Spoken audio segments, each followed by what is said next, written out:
Mel Robbins. What up, Facebook? I'm already losing my voice. Happy Valentine's Day, by the way, to everybody out there. Well, Mel and I are spending our Valentine's Day together. We're streaming this Facebook Live because, Mel stopped by, and we're going to talk a little bit about, probably no doubt, the video that you've seen by now. But first, let me introduce exactly who Mel is. So she's an author, a CNN contributor, and the most booked female speaker in the world. Her TEDx talk, How to Stop Screwing Yourself Over, which I love that title, is one of the most watched to date. So we at Success are fortunate to have a long-standing relationship with Mel. And so at the end of this Facebook Live, Mel's going to take some of your questions. So if you do have comments or questions for her, please comment in the feed below. I'll do that little... Go down there. Right. If they're watching, you probably know. Yeah, I know. All right, so... any kind of question you want, I don't care. I'll take it all. It's Valentine's Day. We're going to show you the love. Right. So, and also stick around to the end of the Facebook Live because we're going to give you a free chapter from Mel's new book, The 5-Second Rule, Transform Your Life, Work, and Confidence. It's right here. Courage. Let's start selling right now. I'm just kidding. I know. I'm just kidding. But you got to ask for what you want. I'm so proud of this thing. It took me 3 years to write this book. It's amazing. It's Yes. amazing. You can see my dog ears and my notes in there. So, all right, so before we talk about the 5-second rule as a mind hack, if you will, let's talk about that video that everyone's talking about. So if you haven't seen it, Tom Bilyeu's show, Impact Theory, he asked you, a little bit about motivation, and you said motivation is a bunch of garbage. So before I read a quote from the show, I got to ask you, that video, it went viral, and in the very most basic sense. We posted the full video on success.com. Yep. Someone grabbed a short clip of it and memed it, basically. Yep. And so, with the title, This Woman Nails Why Motivation is Garbage, that clip has been seen 9 million times, and it's still growing. In a week. Yeah, that's crazy. So why do you think this has resonated so well? Well, I think the reason why it resonated is because, first of all, Motivation is Garbage is a very provocative title.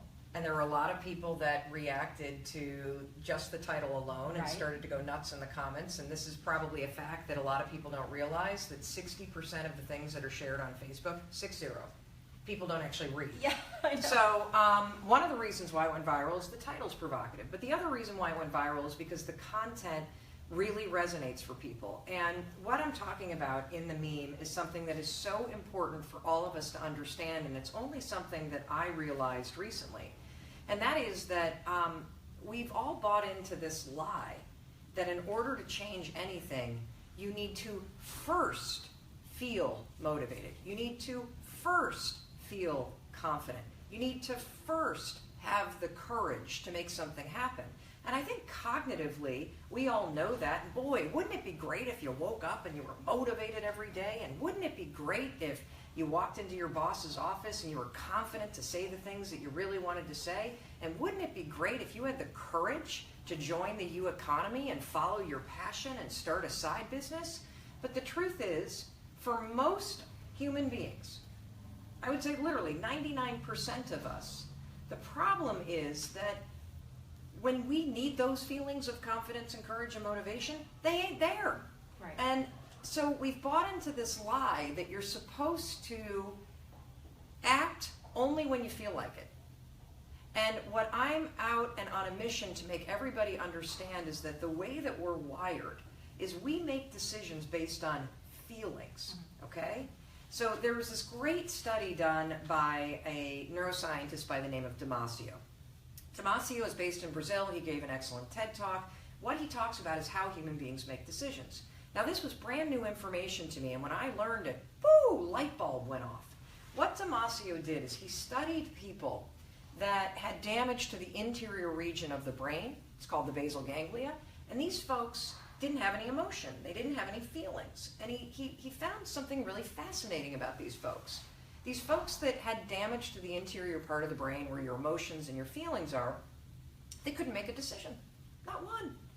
You could ask somebody that has no feelings and no emotion, what would you like for dinner, Shelby? And you'd be like, I don't know. You could even give them give them a choice. Would you like salmon or would you like steak? And factually, the person with no feelings could say, well, steak is good and salmon is this way. But when they said, okay, great, you're right. But what do you want to eat? The people in the study go, I don't know. His conclusion at the end of this research project is fundamental information that every single one of us needs to know. And that is, you don't make feelings based on you don't make decisions based on your goals. You don't make decisions based on logic. 95% of your feeling or your decisions are made based on how you feel.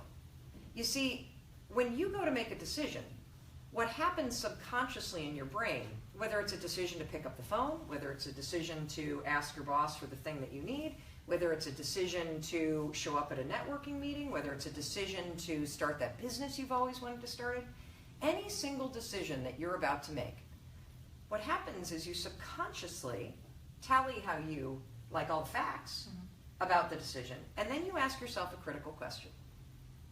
How do I feel about it? You see, the people in the study weren't asking themselves, what do I want to eat? They were asking, what do I feel like eating?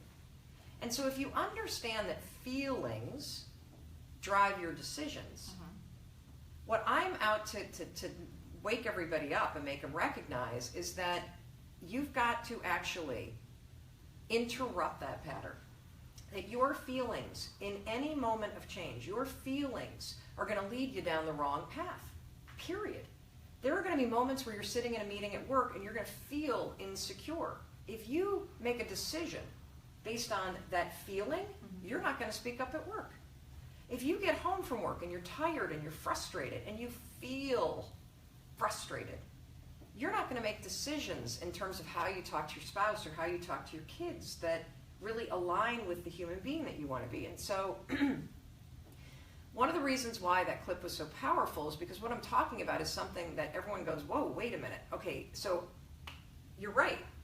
I don't go to the gym because I don't feel like going. My feelings just made the decision for me. I'm not nice to my spouse because I don't feel like being nice to them right now. My feelings just made my decision for me. And wouldn't it be incredible if you had the ability to own the power in each decision that you make? And that is what I'm ultimately talking about, that there is power in every single decision that you make. And you make 35,000 of them a day. And most decisions, when you're not paying attention, you're going to make them based on procrastination. You're going to make them out of fear. You're going to make them out of uncertainty. You're going to let your self-doubt make decisions for you. And you have the ability, no joke, for free, to wake up and shake up your entire life one decision at a time. And it starts with understanding that your feelings in the moment will not give you the life of your dreams, period.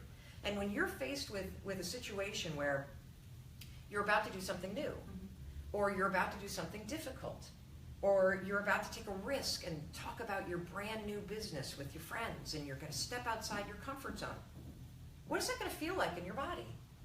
What does it feel like for you when you do something new? Yeah, you've got that fear. You start. Yes, you cannot control how you feel. You can't control. I was just on Dr. Oz last week talking about this with Dr. Oz for an entire segment about this exact same topic, and how you will never be able to control the feelings and the physiology of what might happen in your body, but you can always 100% control what you think and how you behave. And when you understand that distinction, feelings are over here and you can't necessarily control them, but you can always control how you think and how you behave. You now know the secret to life, you know the secret to success, and you know the secret to taking control of every single decision that you make. And you can start to align the decisions that you make with the things you actually want, instead of letting your feelings in the moment drive you. And so the reason why I think motivation is garbage is because too many of us are waiting. We're wasting our lives. We are sitting around hoping that we'll wake up and the feeling that we can't control of motivation will show up, or the feeling of confidence will show up, when in actuality, it may never show up. If it shows up for you, fantastic. But it is a losing bet to think that it's just going to come out of the blue. Yes, you can do things. Absolutely. Here's the funny thing. Like, I say motivation is garbage. What is the key to building that sense that you want to do something, which is what motivation is? Motivation is basically the ability to, it's when you feel like doing something. That's all that it is. That's it. Every tactic, every technique, everything that we talk about is manufacturing motivation. What I'm saying about motivation being garbage is it's garbage to think that suddenly it's just going to appear and it's going to motivate you to get off the couch and go for a run for the first time when you haven't put on sneakers in 13 years. Not happening. But you can do things, you can take control of your thoughts, you can take control of your actions, and you can start pushing yourself through your feelings. And when you start to see through your actions that you're the kind of person that can count on yourself, things will get easier and easier. And what happens is the resistance, the feelings, the uncertainty, the fear, all that stuff, that disappears. But it starts with your decisions. And it starts, one of the most powerful things you can do is to realize that your feelings are leading you down the wrong track. You need to align your decisions with the things that you actually want. So motivation. Yes. You hear a lot of people say that, they'll beat themselves up because they don't feel motivated to do things. And right. So you're saying that stop beating yourself up over these ideas that, you have to have that motivation to stand up and really pursue your dreams, to do what you need to do, because you're not going to feel like doing it. Well, here's the deal. Do you beat yourself up for breathing? Right, no. No. This idea that you're now beating yourself up because you feel lazy or you feel scared or you're lacking the motivation. See, this is the point I really want everybody to understand. Lacking motivation is actually part of the human experience, but you don't have to accept it. Beating yourself up isn't going to change it. Right. The only thing that will change it is you making different decisions. And you can't control that you may wake up someday and be afraid to go to work. You can't control that you may be nervous when you think about this new business that you want to start or the book that you want to write. Those feelings are things that just get triggered by life. But you can control how you think and how you act. And when you act differently than your feelings, when you make decisions that are in alliance with your goals and your values, what happens is those feelings that once used to own you, they start to get quieter and quieter and quieter. They don't have the same control over you. The only way to beat feelings is action. The only way to quiet fear is movement, period. You will not beat fear up here. You will not get your dreams, you will not make them happen up here. Thinking is something that you need to direct and be strategic about in order to plan, but when it comes time to actually make something happen, you ain't gonna do it up here. You've got to develop the skill of pushing yourself, of taking action, regardless of how you feel. So if you only get one thing from this live stream, I want you to understand you cannot control how you feel, and that's fine. Ignore that. Because you can control what you think and how you act, and you change one decision, just one decision, and you can change your entire life.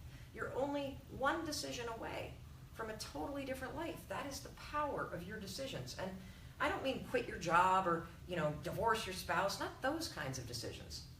We hear from people all around the world that simply started waking up earlier, 30 minutes earlier. That's one decision. Just one decision to get out of bed on time. And that 30 minutes that you carve out in the morning, as stupid and as simple as it sounds, has become the difference for people around the world in their ability to launch a business, to lose weight, to learn the personal development skills that actually improve their life. That one decision is leading to a totally different life. Let's say you make a decision that you're going to not leave a meeting at work without making a strategic comment, right? That you're going to become more visible at work. Right. Because you want to get promoted, I'm going to tell you something. The people that get promoted are the ones that actually make strategic contributions. Just working on the things that you feel like working on is not going to get you promoted at work. Right. It's not. Right. Doing work that you're not getting credit for, not going to get you promoted at work. If you make your boss's life easier, if you solve problems, if you're visible and you're making strategic contributions, you're going to get promoted. Nobody in the history of the world got a raise because they were reliable and nice. But if you're indispensable, they'll pay you money. But you could make one decision that could change your entire career. And that is the decision that regardless of how nervous you feel in a meeting, you're going to start sharing your ideas.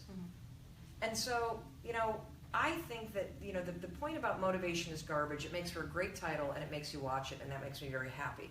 Because the real point is this: waiting for motivation is garbage. Manufacturing it through your thoughts and your actions is where the gold is. Well, then some of the comments, Yep. I mean, of course... You read them? I know. Rule number 1 at CNN, don't ever read the trolls in the comments. No, I Exactly. do read a lot of the comments, because then you see, for me, the feedback loop is really important, because and we're all so afraid of feedback, but if you read the comments, you start to see where is it that you're communicating an idea that you're not being effective in making sure that you've covered all the points. Right. So sometimes in the criticisms, there's actually really salient stuff. Sometimes it's people that are really angry about the title, so they just sound off, blah, blah, blah. And then sometimes it's trolls that are talking about, you know, whatever you look like, or Right. how annoying you are. Right. Well, some of the comments were, and hard to tell whether or not they're the ones that actually watched it or Who just cares what they say? read the title. But, you know, they're saying a lot of this language about, you know, you can change your life with one decision. Yes. That does sound like very classic motivation, like motivational speaking. Uh-huh. Like, so how do you respond to the fact that what you're saying of motivation is garbage? You sound like a motivational speaker. Yeah, no, you're absolutely right. So let me be clear. Motivation is a feeling. Motivation is very simple. It means you feel like it. Yeah. I'm never motivated to actually unload the dishwasher, by the way. But I do it. Right. And so I'm trying to separate this big idea of motivation and actually what the truth is when people talk about motivation. So motivation in its purest form is just simply feeling like it. And what I'm out to say is the tough stuff in life, launching a business, growing your business, changing how you behave in your marriage, becoming healthier, learning self-monitoring skills, being a better parent, making the money that you want to make, designing your life, those things are difficult. And the reason why they're difficult is because it requires focus. And it requires you to be able to beat your feelings. And in the moment that it's time to self-monitor and put the drink down, because you said you were going to be sober for a month and focus in the evenings on the business that you want to launch. The moment that it comes time for you to not have that drink, you're not going to feel like it. Right. That's motivation, Right. right? So I'm trying to get people to understand that motivation is just a feeling. There are things that you can do to trick yourself into feeling like it. So the video is about an idea. If it inspires people to want to try to change behavior, fantastic. But guess what? That video's not going to be there when it's time to put the drink down. Right. That video's not going to be there when you're sitting in a meeting at work and it's time for you to speak up. That's when it becomes critical that you have the skill of knowing how to push yourself. So let's talk about that mind hack. What Okay. it sounds like. So the 5-second rule. Yes. Explain that to me. So the 5-second rule is very simple. You have a 5-second window between your instincts that tell you what you should do and your mind killing that instinct. So your mind has a job, right? So, well, let me finish the rule. So the 5-second rule, the moment you have an instinct to do something, you're sitting in a meeting and you should speak. You see a cute person across the room and you're drawn to want to go over and introduce yourself. You see a networking meeting opportunity and you know you should go. You said you were going to exercise today and you're standing in your kitchen in your running tights and it's been 30 minutes that you've been standing there and you know you should just get going, but it's raining outside like it is today in Plano, Texas. From that moment that you have that instinct, like, ooh, I really should, because we know what we should do, you only have 5 seconds to move. 5. That's it. Because the moment you hesitate on something that you know you should do, you send a stress signal to your brain. Your brain then goes, whoa, wait a minute. Hesitation. Hesitation is a warning sign. Then what happens in your brain is a cognitive bias called the spotlight effect. Your brain starts to magnify the hesitation. Why is your brain doing this? Why is your brain screwing up the things that you want to do? Simple. Your brain doesn't know the difference between a small hesitation and something that might be a real risk. And it wants to protect you. That's what its job is. So it starts to magnify that small thing, whether it's making a sales call or talking to your friend about your business or anything at all, going to the gym. That hesitation alone triggers something in your mind. The spotlight effects takes over. You start talking to yourself about how you don't feel like it. Feelings is part of the weaponry that your brain uses in order to stop you from leaning into the thing you were hesitating about.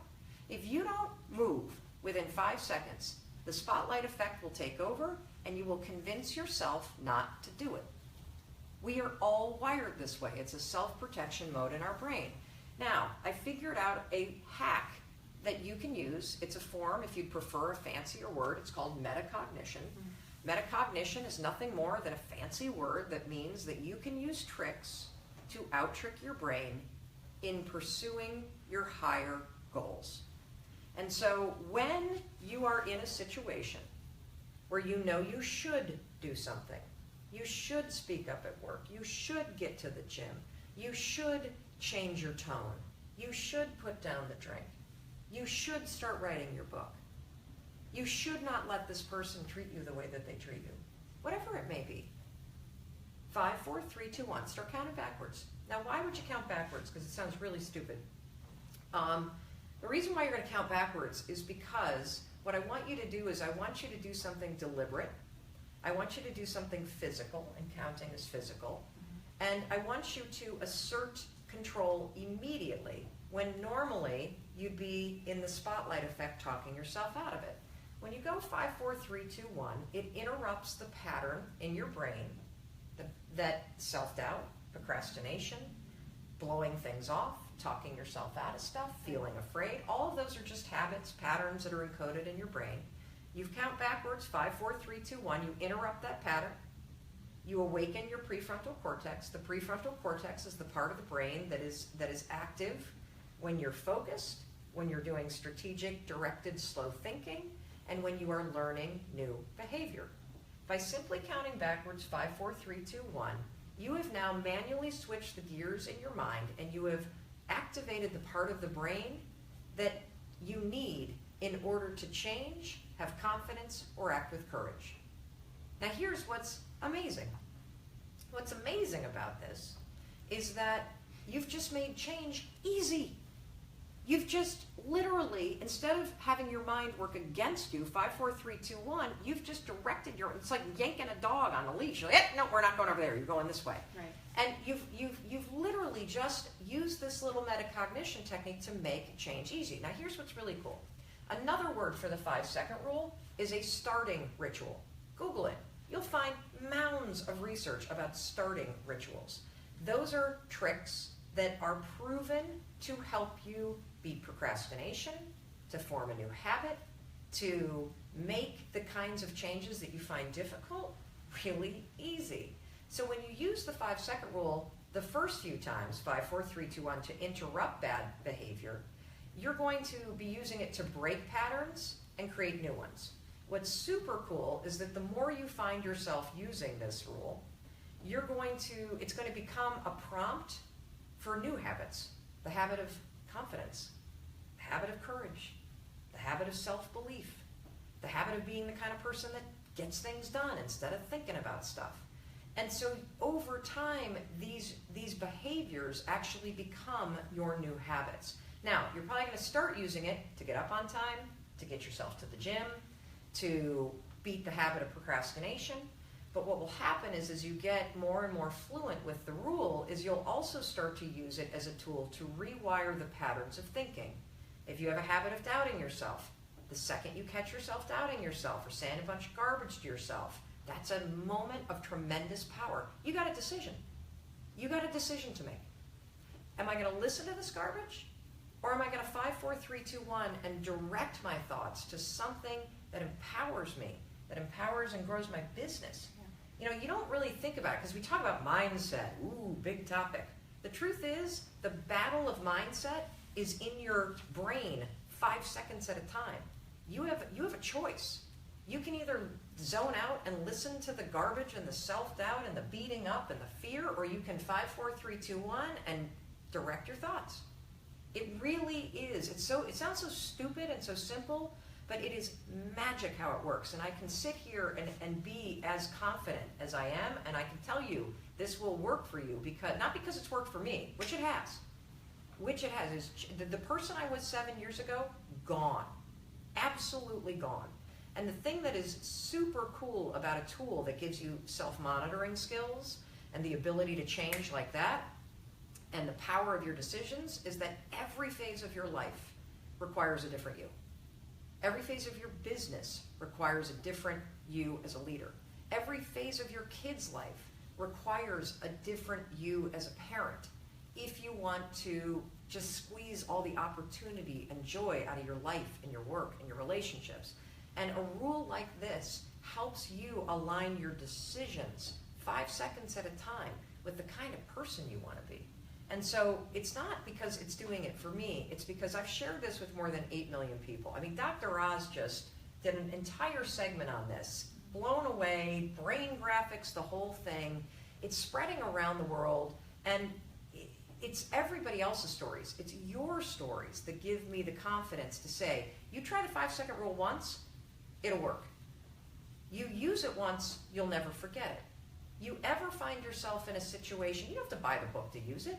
This is a bonus. I mean, the book's super cool, but you don't have to buy it. You got a free chapter download. I just explained it. You can rewatch this thing. Just start using it. Just start using it, because you'll be shocked that the smallest thing can create that much change in your life. But isn't it the case that that's how it always is? It's the little stuff, not the big stuff. So the book is the 5-second rule. Transform your life, work, and confidence with everyday courage. So to download chapter 1 for free, go to success.com/5 seconds to start reading now. So we've got just a few minutes to take some questions here on Facebook Live. So are you ready? Totally. All right. So bring it. I'm looking over at our producer to see if we, I'll take the laptop there. Oh, here we go. What do we got? All right. Let's check it It's out. under the cues. Okay. All right. So the question is, what about when someone can't realize or identify their own negative feelings? Someone that has been conditioned to live in negative feelings and believes that that's normal. This question comes from Basso Anna Denegada. It is your normal. You're right. It's a really, first of all, I'm sorry that that's been your experience of life, because that really stinks, and it doesn't have to be that way. But here's where I want you to go. What's interesting about what you said is the fact that these feelings are normal, okay? Normal just means you're used to them, but you don't have to live with them. So even though you're so used to these negative feelings and these feelings of doubt, you still don't like them. You still have the ability to stop that. So I want you to think of a moment in time when you were really happy.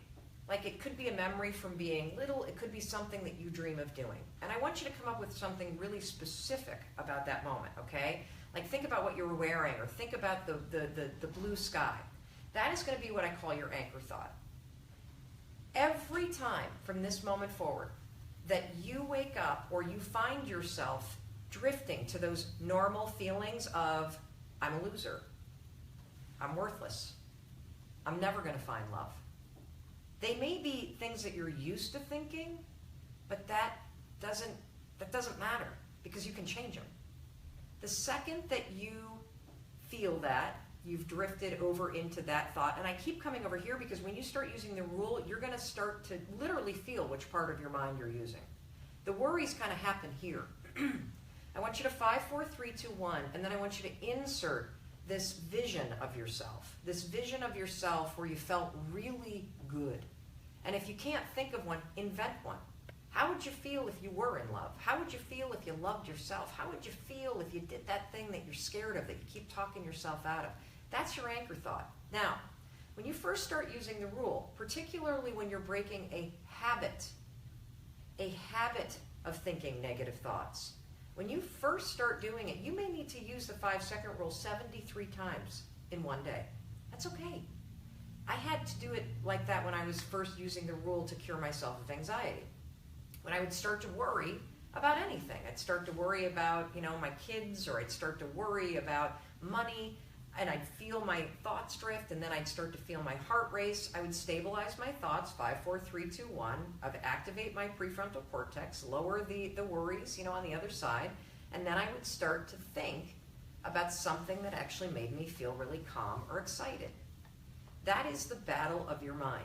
And the other thing about normal that I just want to say is that the reason why it feels normal to doubt yourself and to have low self-worth is because you've thought this so long. It's become a pattern, just like chewing your nails becomes a pattern of behavior that you don't think about. Well, the cool thing is that based on science, you can actually change any pattern, even a thinking one. So use the 5-second rule. Every single time you catch yourself thinking the nasty stuff, and then activate your prefrontal cortex and force yourself to think something positive. Another thing that you can do for this particular issue is if you combine this with a gratitude practice, which I'm sure you've heard before. When you wake up in the morning, when you go to bed at night, write 3 things down that you're grateful for. This is another way to retrain your thinking. Now here's how you can use the 5-second rule with that. When you wake up and you know that you should do the gratitude practice, you probably aren't going to feel motivated to do it, right? Because it sounds kind of stupid, and why would you do it? And I'm tired, and I don't have a pen, and all the stupid reasons we got. 5, 4, 3, 2, 1, push yourself to do the gratitude practice. Got it? Let me know how those 2 things go. All right, so the next question from John Zagaria. He says, how do we teach this to a culture that has been totally conditioned to act on feelings? Our media, I'm trying, buddy. No, our media, including the news, is now all directed at sparking feelings. Yes, yes. In fact, you're going to be hearing about a webinar that we're doing, and we're going to be talking about the fact that this moment in time is, I can't remember a moment in time when everybody, regardless of who you voted for, this is not a political conversation, everybody has this sense of uncertainty and overwhelm and fear and distraction. And I do blame it on the news cycle, and I do blame it on the social media feeds. I mean, how many of you are so sick and tired of seeing the political posts? And I'm not saying tune it out. It's certainly a time to be active, but you've got to be super intentional about how you spend your time and what you're looking at. And this is the time to be looking at Success's Facebook page, not the breaking news stuff, because you can truly start to magnify this fear and uncertainty. And I agree. Like, one of the things that we know in the media business, all media, is that people react to things that are controversial, that make you afraid, that also make you curious. And so the way that headlines have changed and how things are written as a way to get you to click, you're exactly right. We live in a world, I call it the attention economy. I'm sure you've heard the word before. Wherever your attention goes, money flows. And one of the things that I want you to think about is that, are you using social media and your phone to make money and to find and make your dreams come true? Or are you on your phone and social media not paying attention, and every time you're there, you're just making money for other people? Because if your attention is on stuff that doesn't matter, those making money on it. I know that that's not the case for you all, because you're all tuned into this live feed, and you're asking questions, and you're engaged, and you're here because you want to improve your life. You want to become better. But this is a moment in time where it is critical for you to understand, regardless of what's going on around you, nobody else is going to make your dreams come true. Nobody else is going to do the work for you. It has never been more important than ever that you take control of your decisions and you take control of your life, one 5-second decision at a time. So to answer your bigger question about how do you get the world to pay attention, what you're going to do is you're going to demonstrate it. Like, instead of, this is my mission to spread this simple tool to help people really own the power of their decisions. But your mission should be for you to own the power of your decisions, and for you to model behavior of somebody that's in control of their lives, somebody that feels free, somebody that isn't stopping themselves based on the feelings of fear, but is somebody that's taking action on the things that matter and learning and failing and iterating and moving forward regardless of what's happening. And so when you model behavior, what we know from science is that your behavior is contagious to the people that hang out with you. And so I think it's really important that we each individually take control of our own lives and the decisions that we're making and start aligning them based on the positive stuff in our lives and the greatness that's inside of you and the hopes and dreams that you have. That's how we fix what's going on in the world around us. Next question from Hope Helgren Swanson. She says, do you have a tip of how to stop it? Basically a trigger point. So when you start having those negative feelings. Oh my gosh, this is exactly what Dr. Oz and I were talking about. So when I was on Dr. Oz's show, we were talking about meltdowns and panic and that trigger that you're talking about. So here's the thing that's really interesting. And you know, I really love it when we start to have a little bit more compassion for ourselves and you understand kind of the mechanism of how you get triggered. So here's one fact that I want you to understand because it's an excellent question. You can't control triggers. You can't. There will always be people that annoy you. There will always be breaking news that scares you.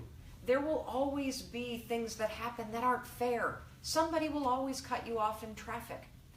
What happens in life is something happens and it triggers first your feelings.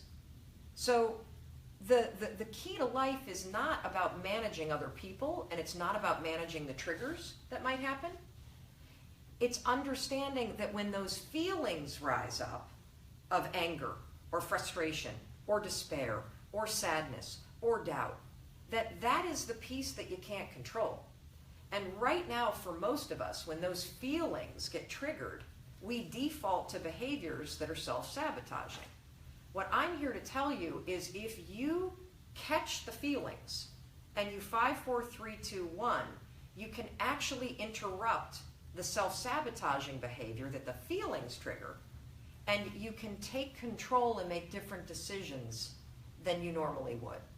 And so it's not about focusing on the triggers. And it's not even about focusing on the way that the feelings rise up. It's all about focusing on your reaction. Because you, again, I've said it a couple times, and it's so important for us all to understand, you're always in control of what you think and how you behave, regardless of how you feel. You know, what's interesting about the 5-second rule, and I'm going to warn you, you know, you can use it to change any behavior. You can use it to push yourself outside your comfort zone. You can use it to cure yourself of, in my case, anxiety. In, was it Hope's case? Feeling like self-doubt is normal. You can change that and make believing in yourself the new normal. You can also teach it to your kids, but I'm going to warn you. If you have kids at home, they will use it on you.